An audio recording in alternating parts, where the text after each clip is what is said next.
The Lucas Oil Pro Pulling League is in Greenville, Ohio with another round of competition. In the Pro Stock Tractor class, young buck Brad Moss is off to a scorching start to the season.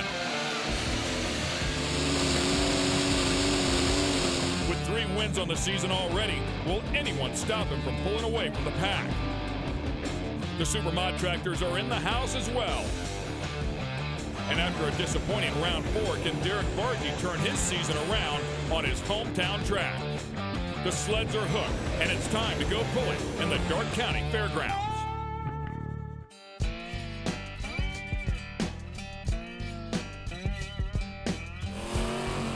Tractor pulling. The ultimate test of power. Purpose-built vehicles create thousands of horsepower using turbos and superchargers, alcohol fuel, and multi-engine configurations to see who can pull the farthest. A sled weighing thousands of pounds is used to stop the pulling vehicles. A moving weight box progressively adds resistance to end the run. The sled is customized for classes ranging from customized farm tractors to multi-engine modifieds. Teams spend countless hours preparing their machines for competition. Thousands of dollars are spent traveling to events across 10 states, maximizing power and repairing broken parts. The season is long, and the competitors have to maintain focus every pull to compete for a class championship. This is tractor pulling with the Lucas Oil Pro Pulling League. Oh yes, it is a beautiful day out here for pulling. Welcome to the Old Smoky Pro Pulling Nationals presented by WyoTech. We're at Darke County Fairgrounds in Greenville, Ohio with the Lucas Oil Pro Pulling League. Ken Stout and Leslie Mears here to call the action for you, and a couple of pretty exciting classes as this season is definitely getting underway, and the fans have shown up to watch the best in the business go at it. We're going to kick things off here in our show with our 10,000-pound Pro Stock tractors. They run an inline 6 with a maximum of 680 cubic inches, of course, powered by diesel fuel. So you're going to see that big, beautiful black diesel smoke. In excess of 3,000 horsepower is what they're going to create and try to hook up to this track. Whiskey Wild, Scott Typen. Beautiful John Deere's going to kick off the category here out of Seymour, Indiana.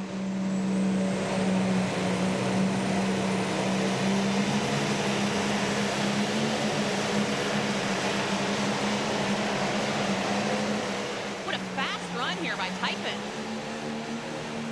Well, I got to tell you, Leslie, he made that one look easy. Front end right there just dangling. Beautiful stream of black smoke out of that one. Look at that distance. 320 and 56. There's no way he's turning that one down. So we've got to see if they keep the sled the same, but this is a textbook pull right here. Just a great first attempt. It's really going to make it hard on the officials because they're going to look at a tractor the caliber of Whiskey Wild, who's been inside the top 10 with every feet down the track, and when it makes a pass at 320, they might be scratching their heads here a little bit and maybe think about changing the sled, or maybe they'll take a look at one more tractor to see how the others in the field fare. Here's a look at the pulling order, and it is random at every event, but it is oh so critical. You never know if the track's going to be there at the beginning or at the end. It's an ever-changing situation, of course, and second up to the line is going to be Mike Linder with the Linder brothers out of Edison, Ohio. And this is their first attempt back at the track after sitting out 2 hooks because of some mechanical breakage.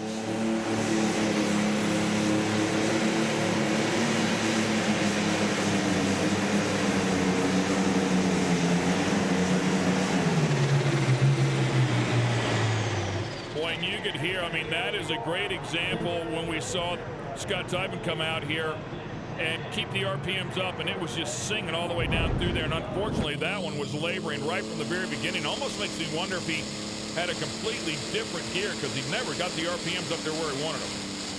A little closer there to the right sideline, and I think you're exactly on it, Ken, as far as that gear selection is concerned, because once that weight box topped off on the sled, it was kind of curtains for that run.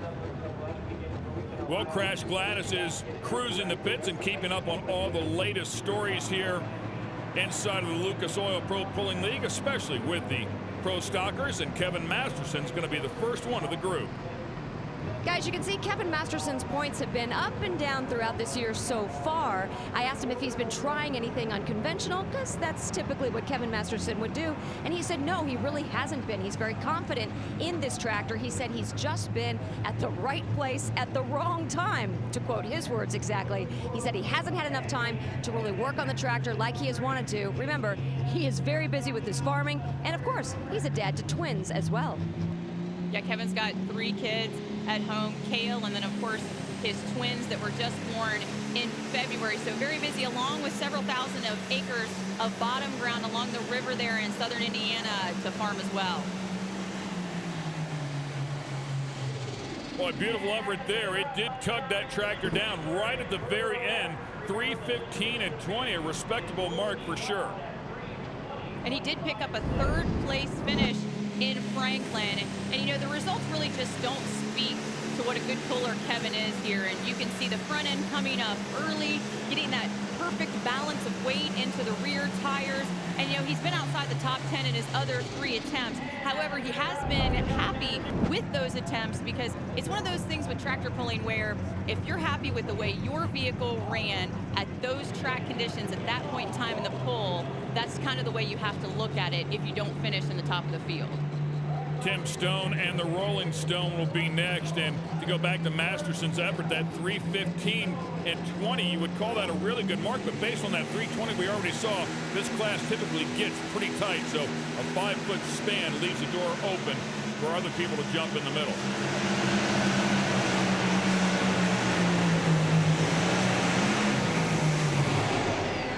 Rolling Stone's going to come out here and jump in the middle right off the bat. 3:15 and 97, just ahead of the River Rat Kevin Masterson to take over 2nd place. And you can see Tim Stone starts on the right sideline, but if you saw the tracks of the sled, he ends up left of center. And so that shows that there's a lot of bite in the track that's really controlling where the tractor is going. So it'll be interesting to see. We've had our first 4 vehicles on that right side of the track. If anyone moves over to the left side a little later on here in our order. Well, here comes the powerhouse. Greg Boyd is a dominant force. He and his father have won so many championships here in the Pro Stock category. We'll find out what the Lucas Oil Green Streak has here today.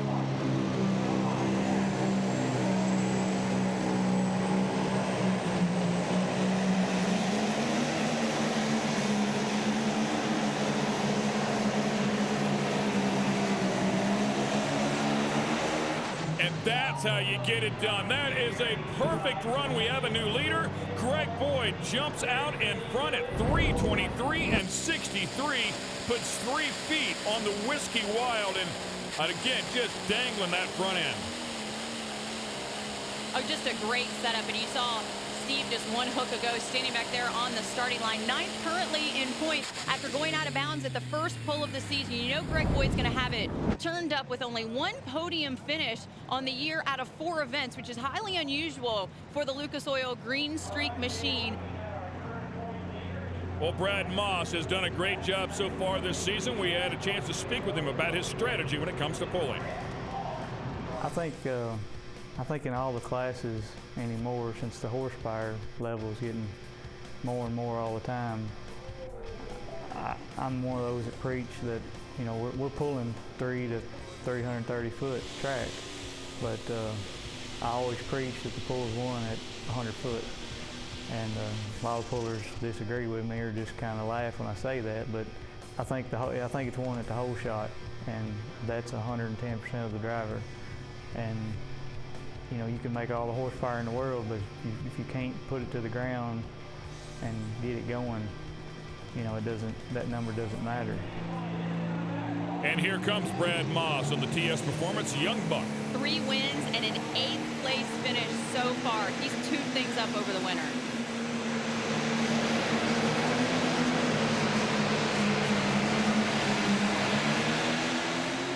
Well, and that's exactly what he was talking about. We know he has good power, but he missed something in the setup here today at 3:10 and 21. For those guys to put some 13 feet on him is not what's happened so far this season. So he missed it by just a little bit here today. Greg Boyd is out front with a green streak, 3:23 and 63. Stay with us. We'll be right back. The Lucas Oil Pro Pulling League is brought to you by E3 Spark Plugs, Born to Burn, General Tire, anywhere is possible, and by Geico, saving people money on more than just car insurance.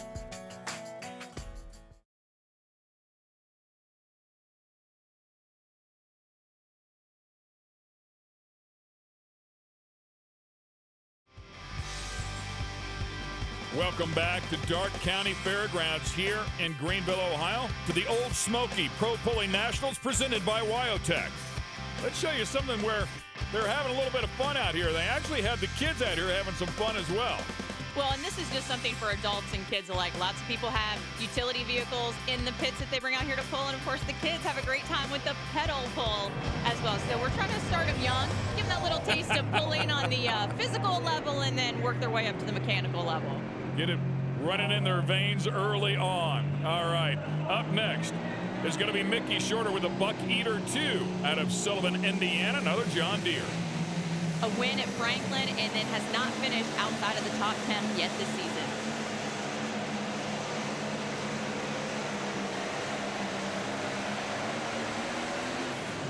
Well, a nice effort here out of the Buck Eater 2 at 3:13 and 94. Good stuff for sure. Gets him up into the top 5.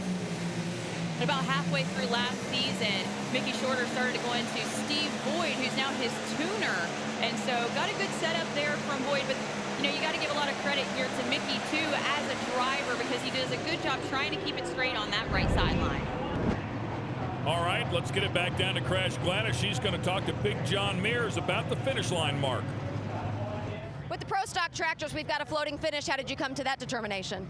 Well, the last couple of nights we've broke some tractors. You know, we were in TS. We've lost the Trailblazer. This is a long season. It's a marathon. We're going to go to Missouri next weekend.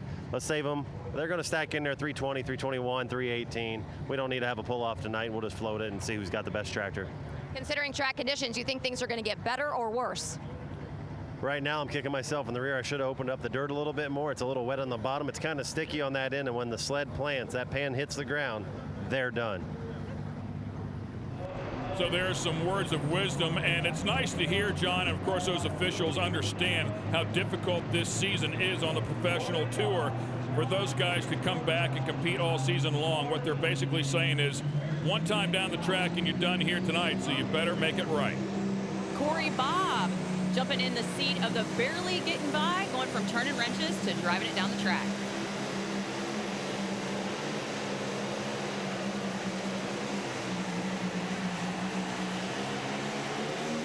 Well, another just gorgeous effort right there. 319 and 76, and those things are so beautiful when they hit them right. Again, that front end just barely hanging in the air. He really does a nice job here. Good wheel speed as well. Corey moves back to the center of the track where his teammate Scott Typen went in the Whiskey Wild machine and had such great success as the first puller out of the gate. These guys are teammates, so you know that they're sharing information. So a great job by the Steve Wishmeyer camp here, getting it done here and barely getting by in Whiskey Wild.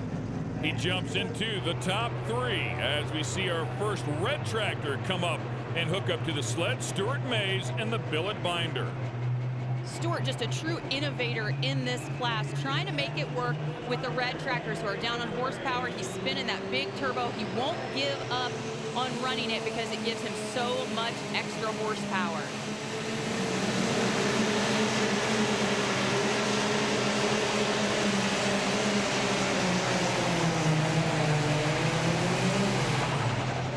Boy, and you could hear the RPMs on that. Might have been a tick higher than everybody else out there. It sounded really good. 3:13 and 21 is a solid effort out of the billet binder. Will keep him inside of the top 10.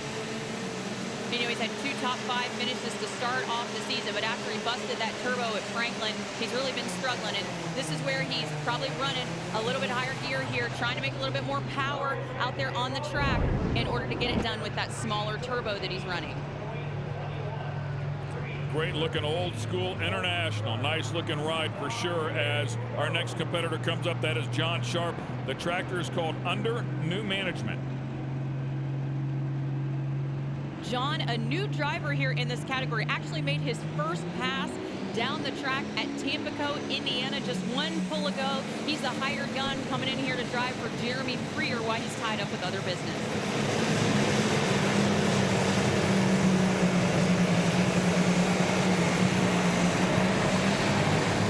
He's got his work cut out for him here today to get up to the top of this group. These guys are playing hardball, and 298.45, unfortunately, is not going to get him there.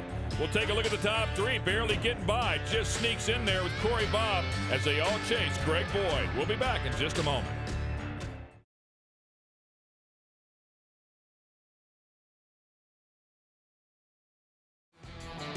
Welcome back to the Old Smoky Pro Pulling Nationals presented by Wyotech. It's a gorgeous day out here. Hope you're all enjoying yourselves at home because the fans out here are having a blast. Great pulling action as we bring you one of our Ohio pullers. This is Corey Hoffman, the King of Deers from Richwood, Ohio. And he's a guy who didn't get his tractor finished in time to make that initial event at the TS Performance sled pull down there in Franklin, Kentucky. And so he's just going to run wherever he can here with us on the Champions Tour circuit.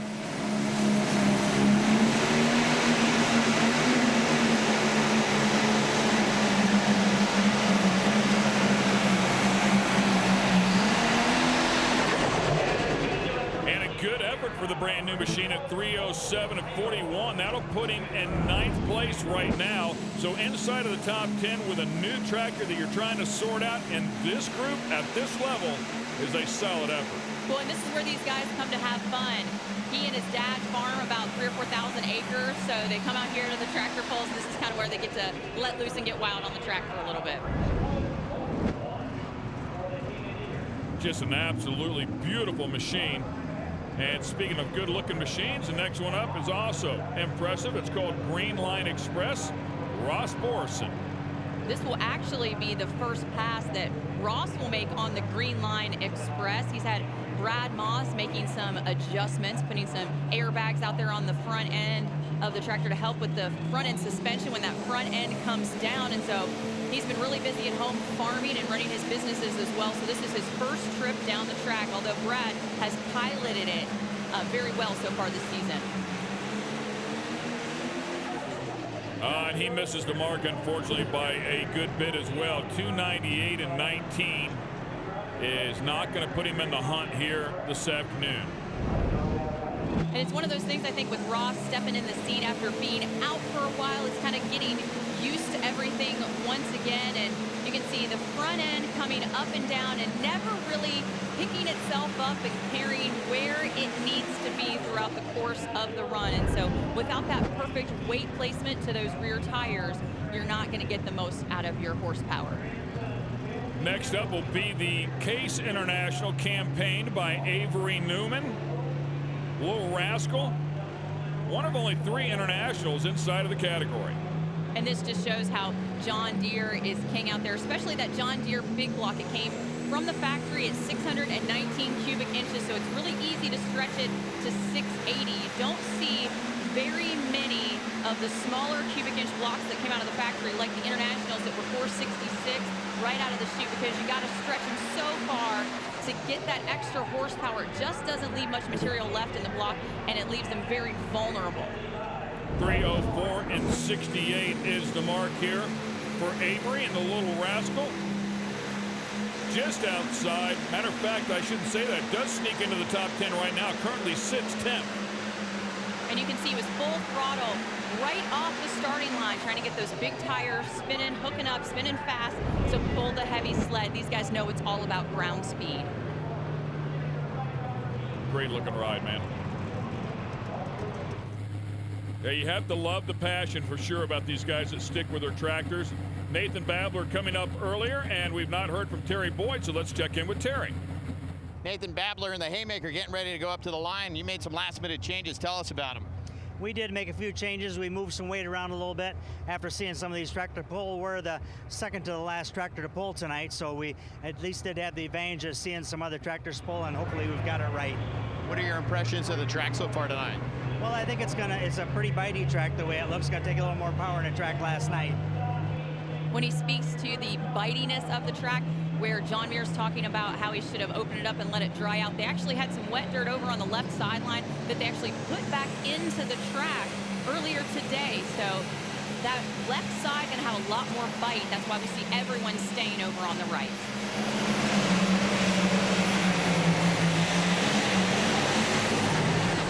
Yeah, they need a little bit of tire spin to get up on top of that tire, and you know, it's just a fine line. You don't want to get too high, you don't want to get too low, as 3:01 and 38 is not the mark that the Haymaker was hoping for here today. It is a dance. If you get too much grip, it's just going to pull the motor down.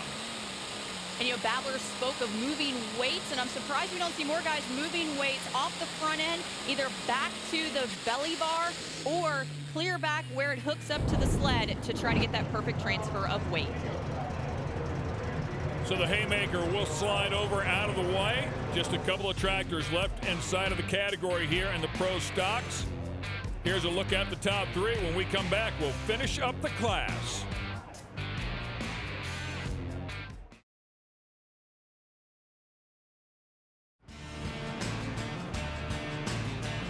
The Pro Stockers are putting on a show here at the Old Smoky Nationals presented by Wyotech. Just a couple of tractors yet to go here, and certainly one of the patriarchs of the category. Up next, Don Masterson from Greenville, Indiana.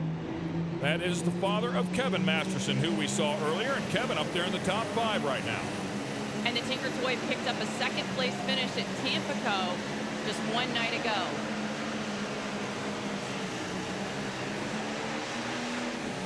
Oh, and I'm surprised because these guys are so good at what they do. I really expected him to be up there close to Kevin, but he kind of misses the mark, ends up in 10th place right now at 3:06 and 24. Moves into some new tracks closer over to that left side of the track where it's a little bit wetter. It's got a lot more bite over there.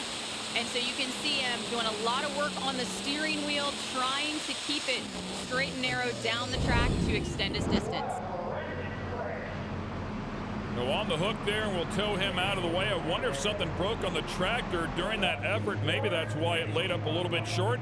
As we come up to the final tractor of the category, our third and final international as well, Stuart Mays out of Amity, Missouri. And this is the Red Edge Pro machine, normally driven by Cody Shea. Trailer mates here with Stuart Mays for the season. Cody couldn't make it out, so Stuart jumping in the seat.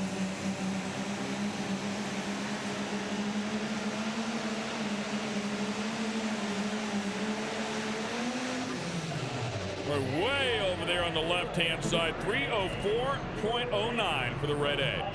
And you saw he got a lot of front-end lift, moving those weights back, trying something a little different since everyone's stacking in about the same spot. All right, well, let's get it down to Terry Boyd. He's in the winner's circle with our champ here today, Greg Boyd. Greg Boyd was just telling me this is the best track they pulled on all season long. What made it so good? They had a lot of water in it. They've had a lot of rain around here the last few days, and seemed to be the right amount. The track's really good shape. Greg, take us through the run, because this was a track on the first night you really had to get it out of the hole. Yeah, tonight I think a lot of the key was just trying to get hooked. You know, these tractors are building enough horsepower anymore that it's a big key to just to get them hooked up. And I was pretty light on the throttle coming out of the hole, and I think that helped it get hooked and made a nice pass. The second podium finish for the Lucas Oil Green Streak of the season, and of course that's going to be crucial to the points chase. But Scott Typen finds himself on the podium for the first time this season since the Invitational in Phoenix. He's down at the podium with Crash. Scott Typen turned first out into some very good luck, 320 feet. That doesn't always turn out that way. How'd you make it happen? Well, it was a kind of a comparable track to what we ran on last night, so we used about the same setup. And been chasing a gremlin in this tractor for quite a while. We broke a crankshaft on the second hook out, and finally got it back, kind of pointed our direction. It made a really nice pass there, so hard to turn down 320 feet, and just glad that it held up. And you guys get second and third, so good mojo all around. Yeah, we made a couple adjustments to the second tractor, and worked real well. He got out there, and to come out second and third in 15 of the best pro stocks in the country is a pretty good feeling. Yeah, man, that is a big effort, and he called it right there as they are working on the sled, getting it ready for the next category. There's a look at the points. Brad Moss still up top by 20 over Mickey Shorter, and Steve Wishmeyer hanging on to the top 3. I'll tell you what, it's been a real good night tonight. Corey Bob, 3rd overall. Any team tactics coming to play tonight? Oh, like Scott said earlier, we ran on a similar track last night, so we kind of had a good idea where to start. Made a few adjustments after his pass. I don't know if the track went away a little bit. I thought we made a real good pass, just didn't quite get there.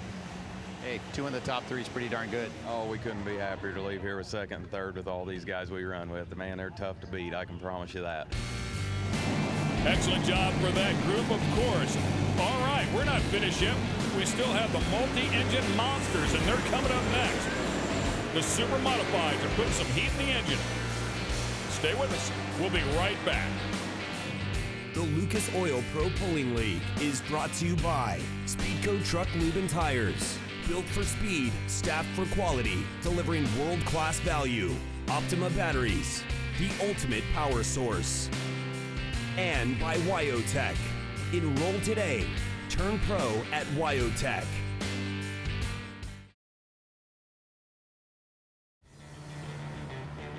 Once again, we're back here at the Old Smoky Nationals presented by Wyotech. Dark County Fairgrounds is where it's all going down.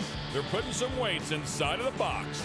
And they'll probably add 3 or 4 of those 2,000-pound suitcase weights that you see for these super modified tractors, because they will make about 10,000 horsepower. But the key is, how can they get that horsepower hooked up to the track with 140-mile-per-hour wheel speeds on those 30.5-inch tires? These guys will burn about 20 gallons of fuel in a pass. And it's very, very complicated how it's all connected together to make it work. Of course, that example was automotive-style power plants. This one has 3 turbines on it, as Derek Bargee is going to back up to the sled. Earlier through the weekend, my colleague Leslie Mears had a chance to go out to the Bargee farms and spend a little time with them and talk to them about both promoting and pulling. Being here at Bargee Farms, Derek, you can probably give us a better idea of all the behind-the-scenes things that happen, that take place in order to propel the Ion Judge next generation down the track. Well, it takes a lot of effort and energy from the entire family, starting with mom and dad, and then all my siblings. We currently farm roughly 7,500 acres, and between soybeans and corn, and we do have a little bit of wheat, but we're spread out, clear up here in Ansonia, Ohio, over to Indiana, and then down to Springfield. So, we're spread out at a pretty decent rate, but, you get a little different weather patterns, so some places are better to get into fields than others on certain days. As a farmer, you love to see rain on the ground and to pop up in the forecast, but as a promoter, that's a little bit of a different story. Definitely. I mean, we got some rain here, the crop looks great, but the track today was not looking so great. The forecast has turned around a little bit. We have a little bit better forecast for the weekend, but you never know what Mother Nature's going to do. We do have 165 tons of dirt on the track, dry, ready to go if we need it. So we can just scrape off that top layer and put that down and mix it in. We should be ready to go in 2 hours. But again, you never know, and you just roll with the punches. You guys make it look easy out there on the track, but we can just tell by this behind-the-scenes look at how much hard work really goes in to propelling that vehicle and getting it to events week in, week out. Nice to spend some time with him out there on the farm. All right, he's back behind the wheel, and it's time to do business.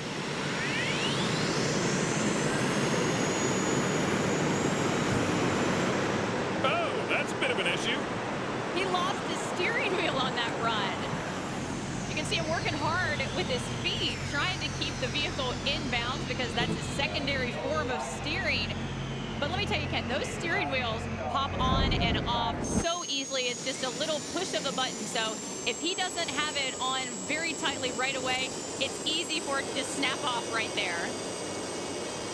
The first thing you do as a racer in any sort of category is you click that steering wheel on and you pull up on it 2 or 3 times. The last thing you do before you start the race or the pull is pull up on it again, because they do not always snap on, and they do come off very easily when they're not. So a scary moment there for sure as the steering wheel came off. There's a look at the pulling order, and we'll see if they give him another click at that one a little bit later on. It looks like he's down there in the middle of the pack.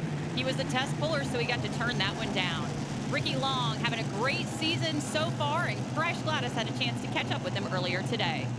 Guys, the MAV TV Lucas Oil Supermod has not finished outside the top 5 yet this year. However, there's a little gremlin or something going on in your back left motor, but it's healed itself? Explain.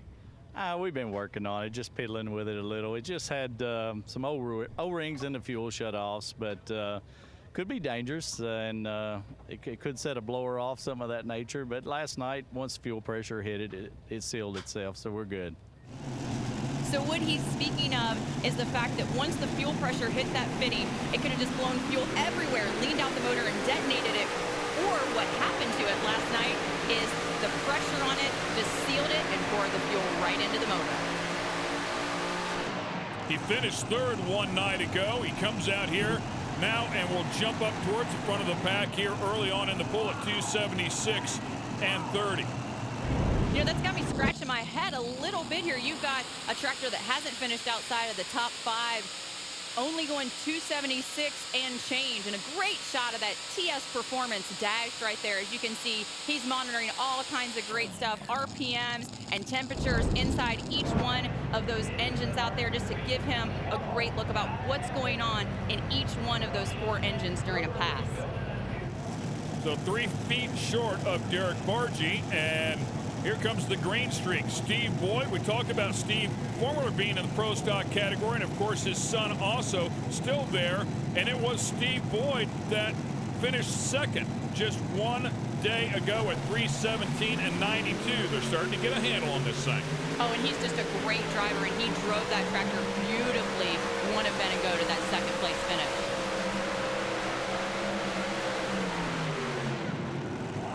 Problems on the back 2 motors. Looks like they both leaned out just a little bit. 276 and 99. That's just enough to jump up there into second. And you know, it's 3 tractors now. Everybody here in that 270 range. I wonder if this track just has a ton of bite on it.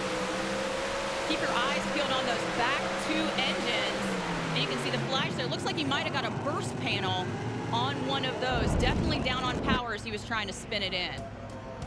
Good grip and a lot of weight on that sledge tugging these things down. I don't know that we've seen a perfect pass yet, though, and there's some really good tractors sitting back inside of this field.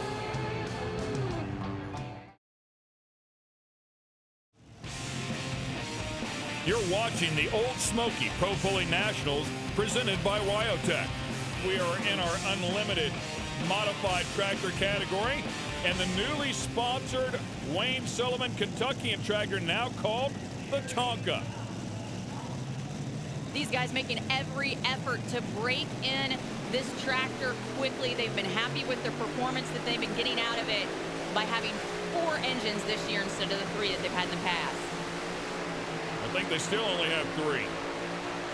Just another gremlin for the Tonka Kentuckian team here tonight. Yeah, that left front engine obviously went away pretty early on there, unfortunately for him, and the distance of 260.06 will reflect that.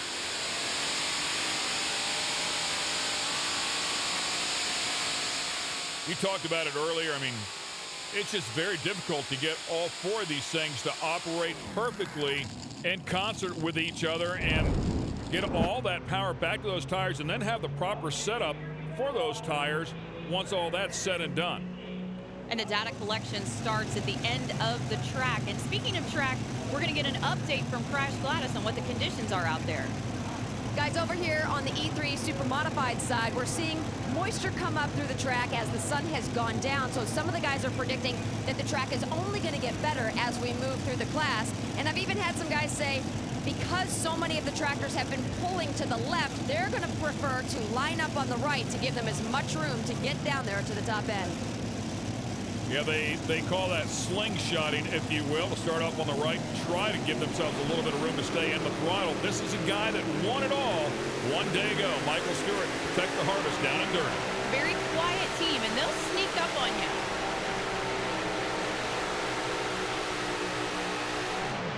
Oh, and he's going to jump into the lead here today as well. 291 and 75. That's how you get it done. That is a sizable increase. And it's interesting, Michael usually shares driving duties with his brother Blake, and so far this year on the circuit, we've only seen Michael driving. So I wonder if the consistency in the seat here is really paying off for the Protect the Harvest Down and Dirty team. They come out of Paris, Tennessee, and no doubt they are prepared for this weekend because they've had some great results, and who knows, might stand here for a sweep. Of course, this guy could have something to say about it. He's always a tough competitor. Bill Leischner, a multi-time champ, just seems to have the magic. Those seasoned eyes, I mean, he is dedicated. He lives this stuff. He loves what he does, and one of the hardest working crews in the business.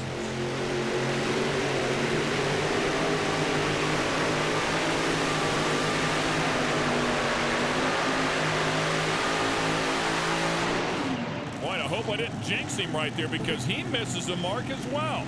276 and 37. Well, Bill and crew chief Scott King not going to be happy with that effort. However, he does fall in line right there with the MAV TV machine and the Lucas Oil green streak. So they're kind of packing in together. Michael Stewart's the only one that seemed to find it. And again, he falls victim to the track as the vehicle just veers straight off to the right side, being controlled by that track out there. To put 15 feet on Bill Leischner when Bill didn't have any issues, at least not visible issues with the tractor, is all but unheard of. I mean, he's always in the top 5 and relatively close. That was a big, big miss right there. All right, here comes the judge, next generation. Derek Bargy, the test puller, not happy with that effort, had to get on the brakes really, really hard towards the end of that run and stopped him short. Now, this could be a track where the judge excels. However, those hops early on mean trouble when the distance comes out here for this turbine-powered machine. Well, a much straighter run for sure here. It did not shoot off to the left-hand side. He puts 279 and 46 up on the board. Watch the rear end as those tires hook up and they get so much traction that they start to bounce. And what's happened is then they load and unload, and then all the horsepower being created by those T55s has to go into hooking those tires back up to the track. These guys could have given Michael Stewart a run for his money had they been able to keep those tires flat on the surface. And it's so critical because you really lose all of that wheel speed, that momentum early on when the sled's at its lightest point, and you've got to get it moving quickly right then and there. All right, let's check in with Terry Boyd, who spoke with Stan Shelton earlier. So far this year, Stan Shelton's had a 3rd, a 5th, a 4th, and an 11th. The 11th, though, wasn't Stan's fault. Can you explain that, Stan? Oh, no, it wasn't nobody's fault for sure. We had my son Grayson graduated high school last weekend, and my crew took the whole equipment up to Wilmington, Ohio for the event, and Ricky Long and Keith Long took care of our equipment, ran it for us. Ricky did the best job he could. Just conditions weren't there when he ran, so we'd like to throw him under the bus, but because we're good friends too, but he made a good pass. All we asked him to do was take the vehicles there and hook to the sled and get our points. So now it's up to us to recover. Bottom line, you're still in the hunt for the championship. You guys are doing something new this year, a new type of tire. Tell us about this new tire. Well, the sport's evolving as we go along, of course, and we're all trying to run a little bit flatter tire, and that's really what you'll see a lot of guys trying it. Some are liking it, some are not liking it, but conditions dictate that too. So we're just trying to get a little more flat surface on the tire, a lot less crown in it. It changes your driving style, it changes your gear ratio. So you're not only changing tires, but you're changing a whole lot of things with it too. And that flatter surface on the tire means that you're going to see a sharper edge on the tire, which means when these guys spin it in at the end of the track, it's going to give them just a little bit more distance.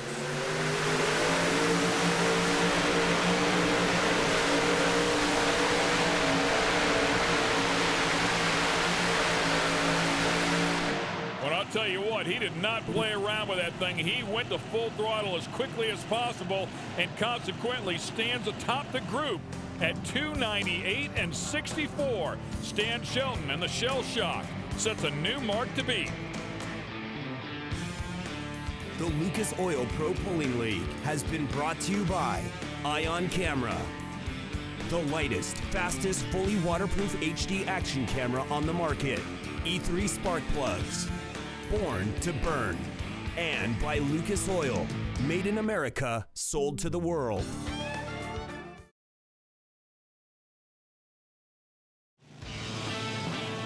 One of the best backing up to the sled there here at the Old Smoky Pro Pulling Nationals, presented by Wyotech. That is Joe Ader with the Geico-sponsored machine, and once again, this guy can certainly steal a win. Earlier today, Terry Boyd had a chance to speak with him. Joe Ader doing some last-minute movement of weight. What's going on down here, Joe? The sled's heavy. What we got to do is anything for a hole shot tonight to get out, so we're trying to lighten up the front so we can get out of there. And these guys normally only have 300 to 500 pounds of movable weight, and while that sounds like a lot, it's not really, considering the fact that these things only weigh 7,800 pounds.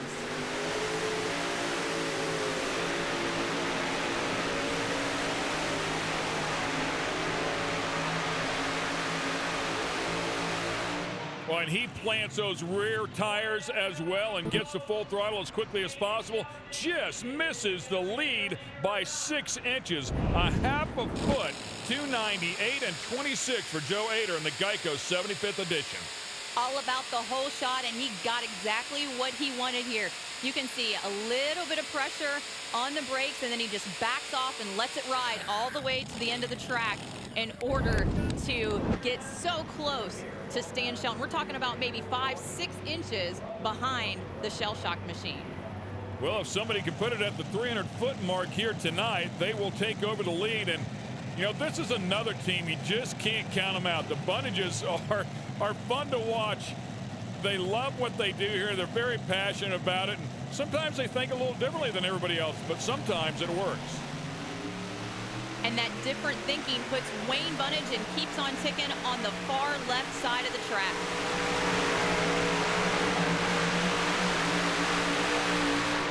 On the tractor, went nice and straight. Some might have thought he'd go out of bounds over there, but it didn't happen. 290 and 41. That's going to keep him in the top 5. They changed the position of the track over the course of the day, so where he's pulling was actually the middle of the track last night, and so you can see he gets a little fist pump there at the end. He's happy with that effort, especially after passing some of the points leaders there that are laying back around that 276 mark.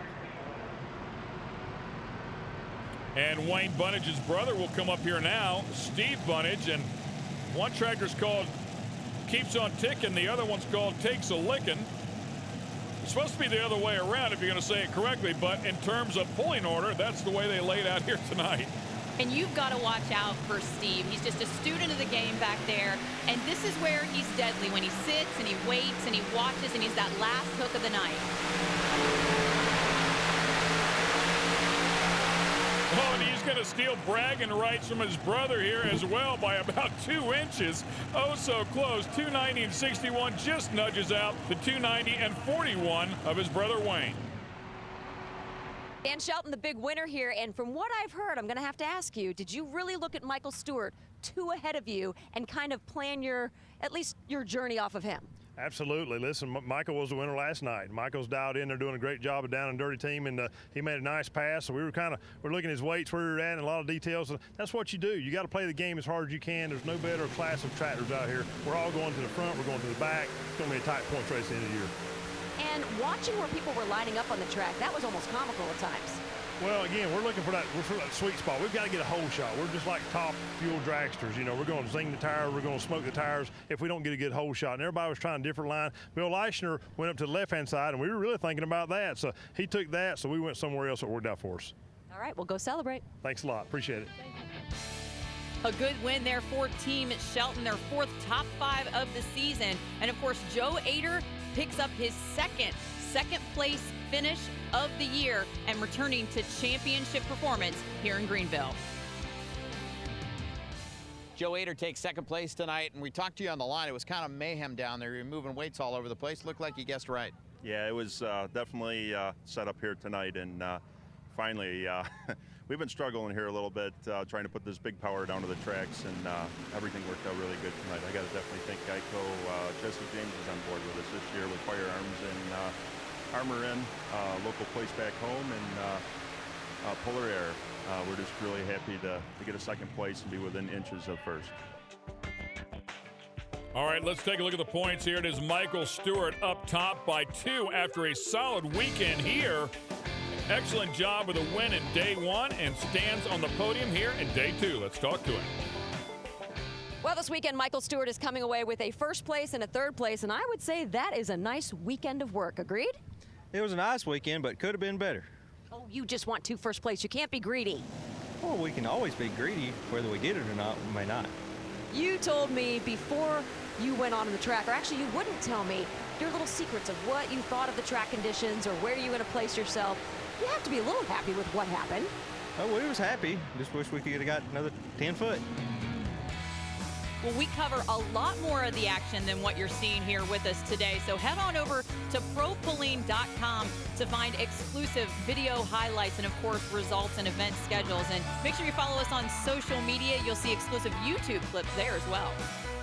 The season is long for sure, and we'd love to have you come out to one of our events. So while you're on the website, check out that schedule and come on out and have some fun with the family. That's what it's all about. For Crash Gladys, Terry Boyd, along with my colleague Leslie Mears, I'm Ken Stout. Thanks for watching the Lucas Oil Pro Pulling League.